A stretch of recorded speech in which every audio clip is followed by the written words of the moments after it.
Hey guys, welcome to how to launch a SurveyMonkey survey. There's not a lot to it actually. The building is actually the more extensive part. What I want to do with this video is just show you a quick overview of what the surveys will actually look like, what you want to do in terms of like checking the kind of the validity and the whole construction of the survey itself, and then what the deployment process actually looks like, and then what the back end will look like too, because of course you want to be able to utilize your data and know what you're expecting to get. So I've got SurveyMonkey pulled up on my screen here, and this is actually my desktop. It's got surveys from the department and my own personal research. What I want to do is bring up a survey here. So this is one that I published earlier last year. Perceptions of mass shooting. I noticed in this particular layout like this, it talks about when it was modified last, when it was created, how many responses I've gotten, and the different phases of it. So design, collect, analyze, share, and some other options there. I want to point out, when it says 151 there, that doesn't mean it was 151 people who completed the survey. This is just 151 people who started the survey. So we want to be cautious, especially if we have a target of say 100. If we get to 102, that doesn't mean that we've actually got 102 valid and complete surveys. So just something to keep in mind. So let me bring it up for you. We can have a look at it together. What's going to happen is when I click on it, it's going to take me to the design mode to begin with, right? So it'll show my survey eventually. Kind of running a little bit slow today. Got to do some filler here. So it's taking me to the, oh, for God's sake, now it's doing a little pop-up because, you know, got to sell more of the product. No, leave me alone. There we are. All right. So what it's doing is it's taking me to the summary of the survey overall here. So it's got total responses. It's indicating that my survey is in fact open, and it's got the web link. So the web link is basically how I'm going to collect it. I'm going to talk about that in a second. So this is how I'm collecting responses through what's called web link 1. I can name it something else if I want to, but I'll show you about that in a moment. And then as it says on the right there, I don't know why I'm pointing. Here we go. 151 responses collected. Does not mean those are complete. We can also look, for example, at some kind of aggregate data. So in this case, it'll tell you when I got most of my responses. So during November is when I got most. If I scroll over it, 94, it dropped down a little bit, quite a bit, and then it came back up a little bit in early January. So when I actually click on the design of the survey, this part here is actually going to be done by someone in the department. So like the professor who's teaching this class will actually design it themselves, or they will actually provide it to somebody like me, for example, who will build the survey to your specs. So what you want to think about when you go to request a survey to be built, there's 3 major components you need in here, okay? In order. The informed consent, which we're looking at right now. I'll scroll down further in a second. The actual survey itself, so whatever instruments you want the participants to participate in, right? The demographics, okay? So the participants, the questions about the participants' gender and race and ethnicity and age and what have you, any of those. These are the orders I like to set them up in. Obviously, the informed consent has to come first, but I like to put demographics last. There's a long explanation for that I don't really want to get into here. It's in another video, in fact. So we've got our informed consent here, and this is actually the first page that your participants will see. I'll show you this in a second from a participant view or a preview mode. But you can kind of scroll through here. Here's the basic informed consent, blah, blah, blah, blah, blah.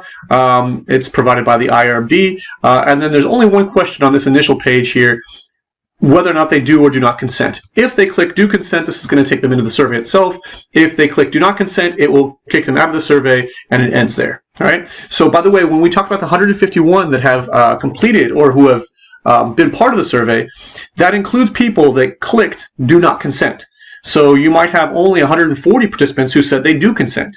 So that number is always, you always got to take that with a grain of salt. We'll talk more about that.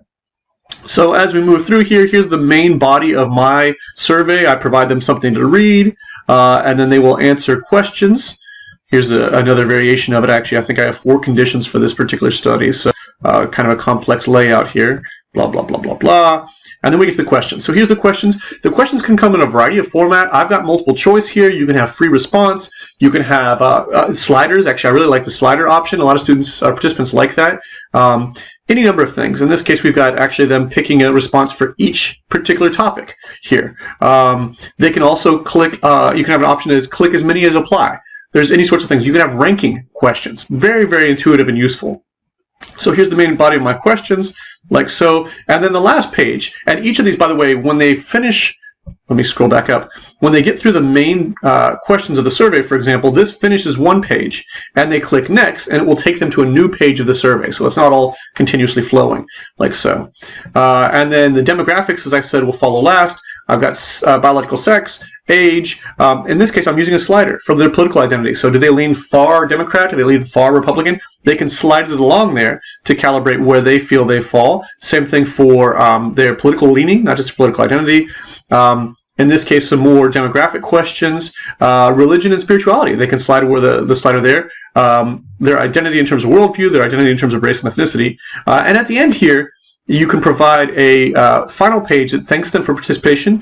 In a lot of my surveys, participants will actually get extra credit in a course for participating. So this is where they would add the H number and the course number for whichever course they want to give credit for or get extra credit for. There's a really cool option here. I'm going to click it over this way.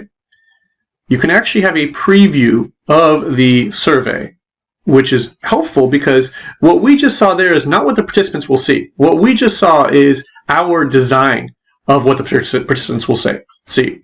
So it's generating, this is how it will look on this left side of my screen. I keep pointing, I'm sorry. On this left side of my screen, this is what the participants will see, just in this little box here. They won't see this console over here like this. They won't see any of this. They won't see any of the stuff at the top. They will see just what's in this box here. So as you scroll through, this is them seeing it. Right, and if they want to participate in the study, so they click OK once they've read the consent. I do consent, which will now allow them to go to the next part of the study. But this is what they see. So I'm going to give instructions. Please read the following article, blah, blah, blah, blah. I hit OK. I have a chance to read this article. I click OK when I'm done reading. It asks me, are you done reading the article? I say yes, and then I hit next. Now it takes me to the questions about the article. And you'll notice, so instructions. There we go. Okay. And let's say I'm going to just go ahead and click on each of these. I don't care what the questions actually are asking at the moment. Right. But let's say I leave one out. Right. And click OK. Right. And I'm going to go through this in order like that. You'll see what I'm talking about in just a second, because in a moment it should stop me from going forward. I say should because now that I'm trying it, maybe it won't, and I'll look like an idiot.